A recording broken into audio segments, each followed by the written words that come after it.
ఆలయానికి వెళ్ళినప్పుడు this is an amazing piece of architecture అండి. ఇది యాక్చువల్లీ గంటన్నర కూడా సరిపోదనమాట. ఈ ప్రతి ఒక్క పీస్ ఆఫ్ ఈ స్టోన్ రిలీఫ్‌ని చూడాలంటే చాలా సేపు పడుతుందనమాట. హొయసల శిల్పుల యొక్క అద్భుత ప్రతిభ మొత్తం ఇందులో కనిపిస్తుంటుంది. ఓకే. గర్భగుడి మాత్రం తాళమేసి ఉంది.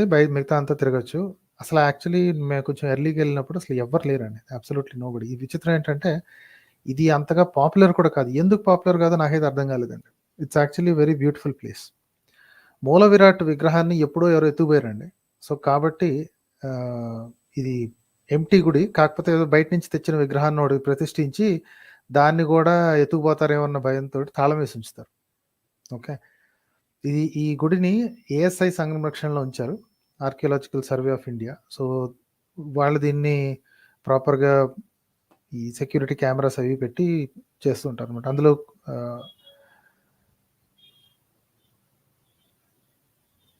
అందుకే కొంతలో కొంత మెయింటెనెన్స్ కనిపిస్తూ ఉంటదనమాట. మీకు కాస్త క్లీన్‌గా కనిపిస్తుంది గదా! Because they have ASI keeps maintaining this అనమాట. ఓకే. సో, ఈ ఈ చిన్న డీటెయిల్‌ని కూడా ఎంత చక్కగా చెక్కారో చూసారా? ఈ ఈ రాయి this is all soap stone. Right? All soap stone. Almost అన్ని విగ్రహాలు ఈ హొయసల, హసన్ ఈ ప్రాంతంలో ఉన్న అన్ని గుళ్ళలోని సేమ్ టైప్ ఆఫ్ స్టోన్ అనమాట. It's not pure granite. దీన్ని సోప్ స్టోన్ అని పిలుస్తూ ఉంటారు. బట్ చాలా డీటెయిల్డ్‌గా చెక్కినట్టుంది. 600 ఏళ్ల పాటు అరిగిపోయిన తర్వాత కూడా ఇంత బ్రిలియంట్‌గా ఇంత డీటెయిల్ ఉండుంటే మరి చెక్కిన కొత్తలో ఇంకెంత బాగుండేదో ఒకసారి ఆలోచించండి. రైట్? ఈ యాంగిల్‌లో చూసినప్పుడు ఈ కింద కొన్ని పొడుచుకొచ్చిన రాళ్ళు కనిపిస్తున్నాయా? ఇదిగోండి ఈ కింద. ఇవిలా ఎందుకున్నాయో తెలుసా? ఈ పొడుచుకొచ్చినవి. నీట్‌గా మిషన్‌లో చెక్కినట్టు కనిపిస్తున్నాయి కదా! కానీ మొత్తం సుత్తి, ఉలి, రాళ్ల రంపాలు. ఓకే. రాళ్ల రంపాలు అంటే అగైన్ మెటల్‌తోనే చేసినవి. బట్ దీస్ ఆర్ రంపాలతోటి సుత్తి, ఉలి వీటితో మాత్రమే చెక్కినవండి. There is no machinery. Obviously 600 ఏళ్ల క్రితం ఏం లేవు కాబట్టి. ఇవి గుడి చుట్టూరా ఉంటాయండి. All around. ఇవేంటో మొదట నాకు కూడా అర్థం కాలేదు. కానీ ఇక్కడ కేర్ టేకర్‌ని అడిగాననమాట. ఆ కేర్ టేకర్‌కి కూడా పెద్దగా తెలీదు. దీని సమాధానం ఇతర గుళ్ళ దగ్గర దొరికింది. If you go to other places ఈ బుచ్చేశ్వర టెంపుల్‌కి కరెక్ట్‌గా 100 మీటర్ల దూరంలో రోడ్డుకి అవతల పక్కల ఇంకో కట్టడం ఉందండి. అది చూద్దాం. ఓకేనా? ఇది కూడా అంత వైభవంగానే ఉంది. శాసనం ఉంది. దాని మీద శివలింగం ఉంది. అంటే ఇది కూడా ఒకప్పుడు దేవుడి గుడే. రైట్? తేడా ఏంటంటే ఈ కట్టడాన్ని ఏఎస్ఐ వాళ్ళు తమ సంరక్షణలోకి తీసుకోలేదండి. మరి ఎందుకు తీసుకోలేదో నాకైతే తెలీదు. ఇందాక చూసిన దానికి ఇప్పుడు చూస్తున్న మీరు పిక్చర్‌లో చూస్తున్న స్ట్రక్చర్‌కి జస్ట్ 100, 200 మీటర్లు కూడా లేదు. జస్ట్ రోడ్డుకి అవతల వైపు ఉందంతే. దాన్ని అంత చక్కగా మెయింటైన్ చేస్తే దీన్ని మరి ఎందుకు ఇలా వదిలేసారో నాకు అర్థం కాలేదు. అది ఏఎస్ఐ ఫాల్ట్ అని నేను అనుకోవట్లేదు. జనాల ఫాల్ట్ అనమాట. ఏఎస్ఐ వాళ్ళు కాస్త ఖర్చు పెట్టుకుని అంత బాగు చేసుకున్నారు కదా! ఇది ప్రజల ప్రాపర్టీ కదా! ఇది ఎందుకు బాగు చేసుకోలేదు మనుషులు? రైట్? ఒకసారి చూడండి అసలు ఎంత గలీజ్‌గా వదిలేసారో. ఆ చివరన చూసారా మీకు ఒక ఆవు కూడా కనిపిస్తుంది. రైట్? అది గడ్డి మేయడానికి తిరుగుతుందండి ఆ ఏరియాలో. తమ రాజులు కట్టించిన కట్టడంలో దేవుడి విగ్రహం ప్రతిష్ఠించి పూజించుకోవచ్చుగా ఆళ్ళు. ఇందులో ఇంతకీ ఈ ఈ స్ట్రక్చర్‌లో ఏం చేస్తారో తెలుసా? లోపల పేకలు, మందు సీసాలు, పాన్ పరాగులు ఇయన్నీ పడేసున్నాయండి. మరి ఏం చేస్తారో మీకే తెలిసుండాలి.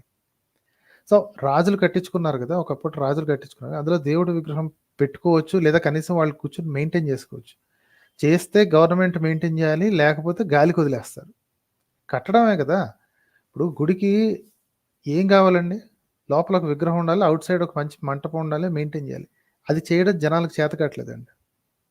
అసలు లైట్ తీసుకున్నారు. చుట్టుపక్కల విలేజ్ ఉంది. అదేం పాడుపడిపోయిన ఏరియా ఏం కాదు. చుట్టుపక్కల విలేజ్ ఉంది. దగ్గరలో జనాలున్నారు. నోబడీ మెయింటైన్స్ అండి. తేడా చూడండి. గవర్నమెంట్ చేతిలో గుడి ఉంటే అది మన పరంపర ఆస్తి అని అనుకుని ఆర్కియాలజీ వాళ్ళు మెయింటెనెన్స్‌కి డబ్బులిచ్చి కాపాడుతున్న కట్టడమే. రక్షణ లేక జనాల చేతిలో శిథిలమవుతున్న కట్టడం యువతల సైడు.